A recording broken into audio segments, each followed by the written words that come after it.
Assalamualaikum warahmatullahi wabarakatuh. Selamat berjumpa kembali dengan channel Sahabat Pembelajar. Pada kesempatan kali ini saya akan memberikan tutorial bagaimana prosedur membuat instrumen PTK dan analisis data.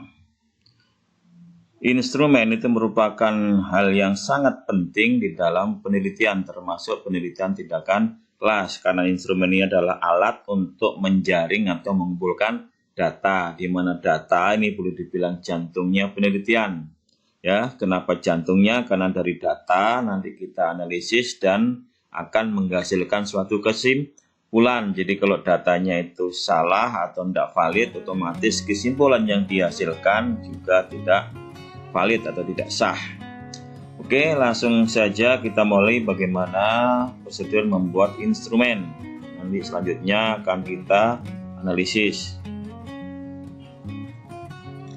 Prosedur pembuatan instrumen, kita mulai saja. Misalkan saya berikan contoh judul seperti ini: penerapan modul elektronik atau e-modul untuk meningkatkan motivasi dan hasil belajar matematika kompetensi kaidah penjajahan pada siswa kelas 12 MIPA 4, siswa MIPA 4 SMA Negeri 1 Tanjung, tahun pelajaran 2019-2020.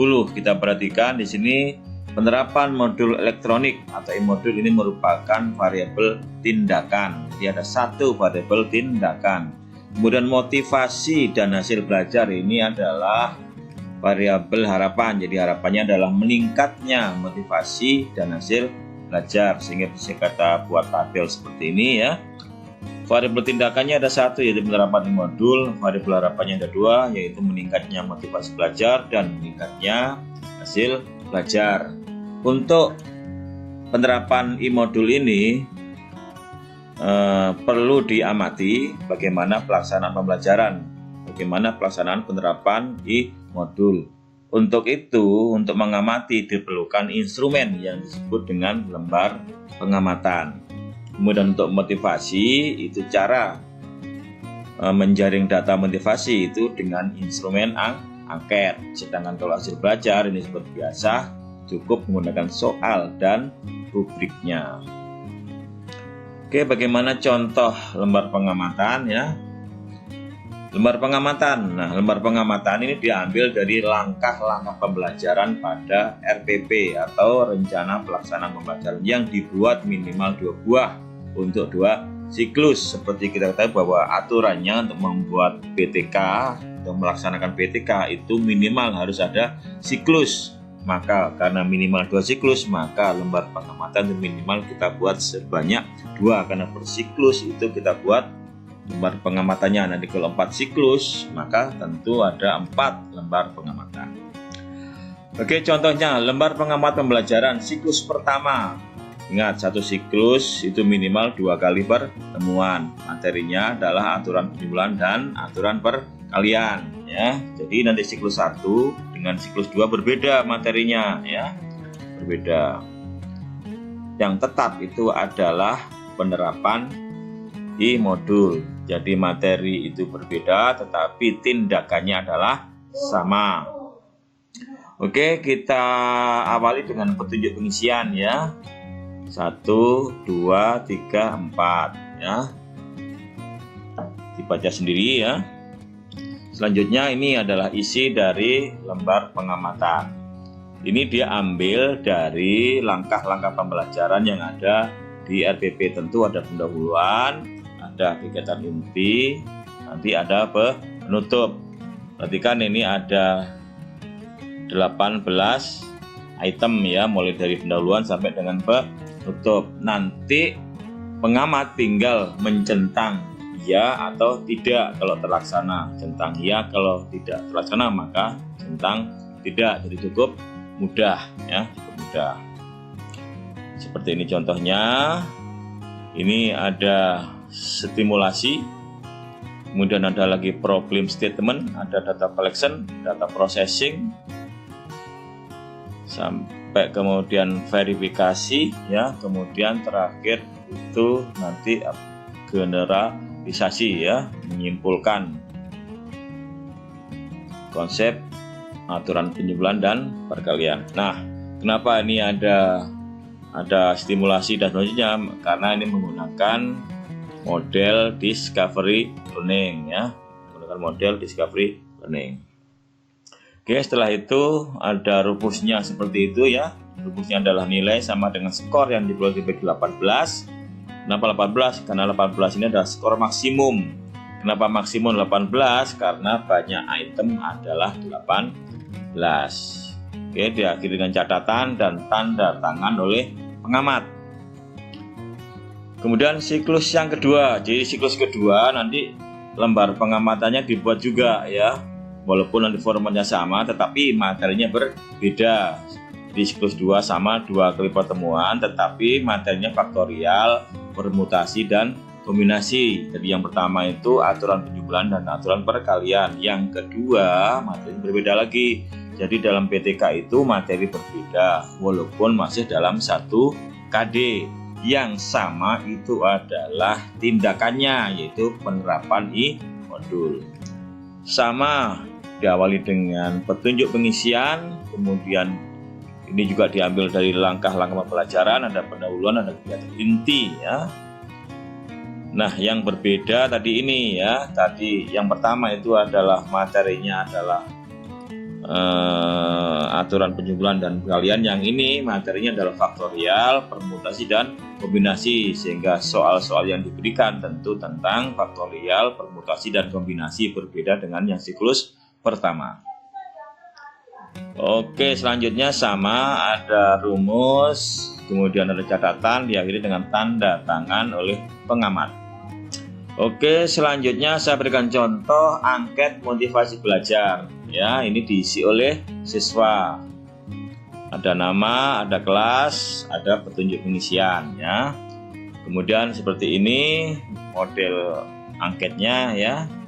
Ada 8 item contohnya. Jadi ada SS ini adalah sangat setuju, S ini setuju, TS tidak setuju, dan STS sangat tidak setuju. Nanti bila misalkan siswa itu berpendapat bahwa dia setuju, maka siswa menjentang SS. Kalau dia tidak setuju, maka jentang TS dan seterusnya. Misalkan saya merasa senang belajar materi bilangan kaidah penjajahan menggunakan modul. Otomatis nanti andaikan siswa itu setuju, maka dicentang S. Sampai 8 item semua dicentang oleh siswa. Ini adalah rumusnya untuk menghitung nilai dari motivasi ya. 4 kali SS, jadi SS ini dinilai 4, sangat setuju dinilai 4, kemudian setuju dinilai 3, kemudian tidak setuju dinilai 2, dan kemudian sangat tidak setuju ini dinilai 1 ya.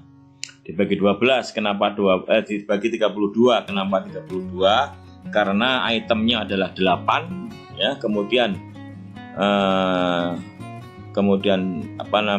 skor untuk SS yang paling tinggi adalah 4 kali 8. 4 ini adalah untuk SS skor paling tinggi 4, kemudian 8 item, maka 4 kali 8 sama dengan 32. Itu adalah skor maksimum dikalikan 100, diakhiri dengan tanda tangan siswa. Oke, setelah kita tahu bagaimana contoh instrumen lembar pengamatan dan motivasi, berikutnya untuk instrumen mengukur hasil belajar ini tidak perlu saya berikan contoh karena untuk soal dan rubriknya saya yakin sudah dipahami oleh guru. Berikutnya adalah bagaimana cara menganalisis data. Saya awali dengan analisis data pelaksanaan pembelajaran ya.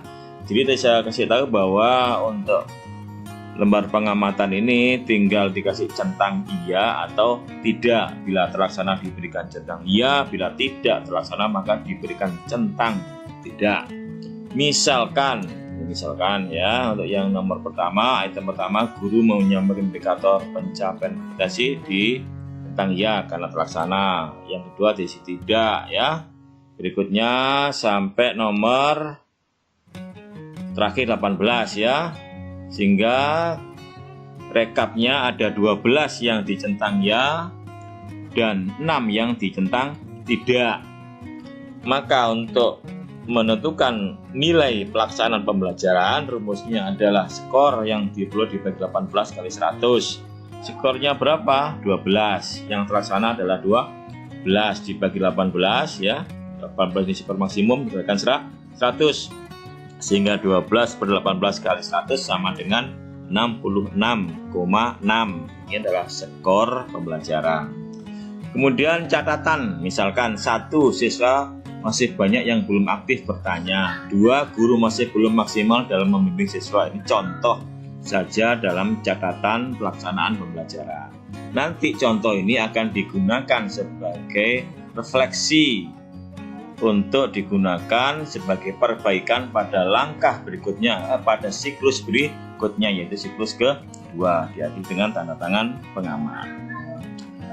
Oke, berikutnya contoh analisis data motivasi belajar ya. Seperti yang tadi saya jelaskan bahwa ada siswa mengisi SS, STS, dan STS.